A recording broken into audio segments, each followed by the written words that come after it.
আর একদিন বাদেই বড়দিন। আগামী সোমবার সারা বিশ্ব জুড়ে পালিত হবে মানবতার প্রতীক প্রভু যিশুর জন্মদিন। কাজেই শেষ মুহূর্তে বড়দিনের প্রস্তুতি চলছে সব গির্জাগুলিতেই। সেই একই ছবি ধরা পড়ল রায়গঞ্জের ছটপাড়ুয়ার সেন্ট জোসেফ মহাগির্জাতেও। এই গির্জা শুধু রায়গঞ্জেই নয়, সমগ্র পশ্চিমবঙ্গেও যথেষ্ট সমাদৃত। সেন্ট জোসেফ মহাগির্জাতেও একটা সাজো সাজো রব চলছে। সর্বত্রই চলছে পরিষ্কার পরিচ্ছন্নতা এবং চার্চ সাজানোর কাজ। ছোট ছোট ছেলেমেয়েরা তাদের হাতের কাজের মধ্যে দিয়ে সাজিয়ে তুলেছে গির্জার ভেতরের সকল অংশ। তাদের কথায়, ভাই কি নাম আপনার? আমার নাম মাইকেল অঞ্জন হেমব্রম। কি করছেন গির্জাতে? হ্যাঁ, আপনারা জানেন 25শে ডিসেম্বর এখানে একটি বড় উৎসব হয়, বড়দিন হয়। এটার জন্য আমরা এক সপ্তাহ থেকে এখানে পুরো প্রিপারেশন নিচ্ছি, পরিষ্কার পরিচ্ছন্ন, তারপর স্টার লাগানো, তারপর গির্জাঘর সাজানো। কেমন লাগে এই দিনটা আসলে? এই দিনটি আসলে সবাইকে আনন্দ লাগে, মেলা আছে, তারপর সবার সঙ্গে মানে ভালো মতো কথাবার্তা হয়, মানে খাওয়া দাওয়া, কেক, আনন্দ, বন্ধু বান্ধবের সঙ্গে দেখা অনেকদিন পর। কিরকম ভিড় হয়? হ্যাঁ, ভিড় মোটামুটি ভালোই হয়, মানে মাঠ পুরো ভর্তি হয়ে যায়, গির্জাঘরের প্রাঙ্গণ পুরো ভর্তি হয়ে যায়। শুধু কি হিন্দু ধর্মাবলম্বীরাও আসে নাকি খ্রিস্টানদেরই শুধু? না, সবাই আসে, সবাই, হিন্দু, মুসলিম, খ্রিস্টান সবাই আসে। ধর্মের কোনো ভেদ নেই? না, ধর্মের কোনো ভেদ নেই। আগামীকাল 24শে ডিসেম্বর মধ্যরাত থেকে শুরু হবে বড়দিনের অনুষ্ঠান। চলবে প্রার্থনা, নাচ, গান এবং মিষ্টি মুখ করানোর পালা। 25শে ডিসেম্বর সকাল থেকে আবার শুরু হবে প্রার্থনা, জানান গির্জার দায়িত্বপ্রাপ্ত ফাদার। সেই সঙ্গেই গির্জা সংলগ্ন মাঠে দুদিন ব্যাপী মেলাও বসবে। সেই মেলা উপলক্ষে চলছে বিভিন্ন স্টল বানানোর প্রস্তুতিও। এই উৎসবে শুধু খ্রিস্টানরাই নয়, সব ধর্মের মানুষেরাই উৎসাহ উদ্দীপনার সঙ্গে অংশ নেন বলে জানান ফাদার সান্দাপল। তিনি কি বলেছেন শুনুন। ফাদার, আপনার নাম? সান্দাপ্পন, ফাদার সান্দাপ্পন। বলছি, আপনাদের এই 25শে ডিসেম্বর বড়দিন নিয়ে কিরকম কি করেন আপনি? আমাদের মেইন হচ্ছে গির্জা। আমরা 25 আর আগের দিন 26 তারিখে, না 24 তারিখ, সরি 24 রাত্রে 10টায় আমরা মিশা শুরু করি। গির্জা বিশপ, আমাদের বিশপ মিশা করবেন, আর তারপর মিশার পরে আমরা কেক কাটিং হয় যিশুর জন্মদিন উপলক্ষে। তারপর সবাইকে আপনার শেয়ার করি, মিশার পরে সবাই মিলে গ্যাদারিং করি এই সামনে, গির্জাঘর সামনে।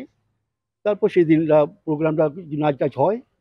তারপর পরের দিন সকালে 8টায় গির্জা হয়, আবার গির্জা। তারপরে লোকেরাকে আমাদের যারা আসে দেখতে, গির্জাঘর দেখতে আর যিশুকে প্রণাম করতে, সবাই গির্জাঘরে ঢুকে আর সে আনন্দ করে। এরকম লোকজন হয় এখানে? আমি কত বছরই শুনলাম প্রায় 1 লাখ লোকের মতো। টাউনে যে বলুরকার জানা জায়গা থেকে আসে। শুধু কি খ্রিস্টানরাই আসে? না না না না না, খ্রিস্টান সংখ্যাটা অনেক কম, প্রায় অন্যরা সবাই গির্জাঘর দেখতে চায়, যিশুকে প্রণাম করতে চায়। একটা ওদের বছরে একবার এসে যিশুকে প্রণাম করার জন্য খুব আগ্রহ লোকরা। মানে বলতে গেলে সব ধর্মের একটা মিলন ক্ষেত্র। নিশ্চয়ই নিশ্চয়ই, সেটাই। সেই জন্যই আমরা এই মেলা উৎসব, ক্রিসমাস উৎসব আমরা পালন করছি, কারণ অনেকজন আসে, আমাদের সঙ্গে ওই একতার জন্য বাড়ে, ওটাই আমাদের ইচ্ছা। এই যে মেলা বসছে, মেলা কতদিন থাকবে? 2 দিন, 25 আর 24। কি বার্তা দিবেন বড়দিনের মুখে মানুষের উদ্দেশ্যে? আমরা চাই আমরা সবাই পরস্পরকে ভালোবাসি।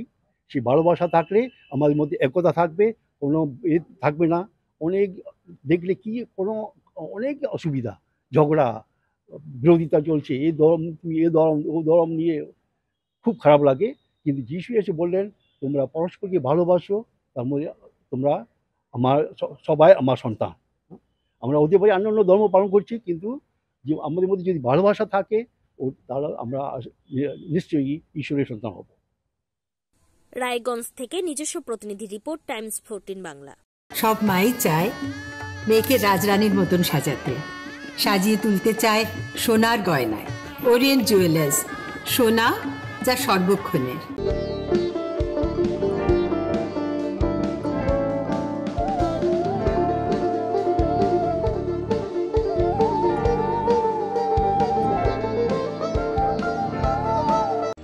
আপনি কি চাকরি পরীক্ষার্থী? চাকরি পরীক্ষার বই খুঁজছেন? তাহলে আজই চলে আসুন সৌর বুক অ্যান্ড ম্যাগাজিন সেন্টারে। এখানে BSc, WBCS, bank, rail, ICDS, nursing, ANM এবং জিএনএম সহ কেন্দ্রীয় ও রাজ্য সরকারি সকল চাকরির পরীক্ষার বই ও ম্যাগাজিন পাওয়া যায়। আমাদের ঠিকানা ঘড়িমোড়, মোহনবাটি, রায়গঞ্জ। বিস্তারিত জানতে যোগাযোগ করুন 9002904090 অথবা 9434347016।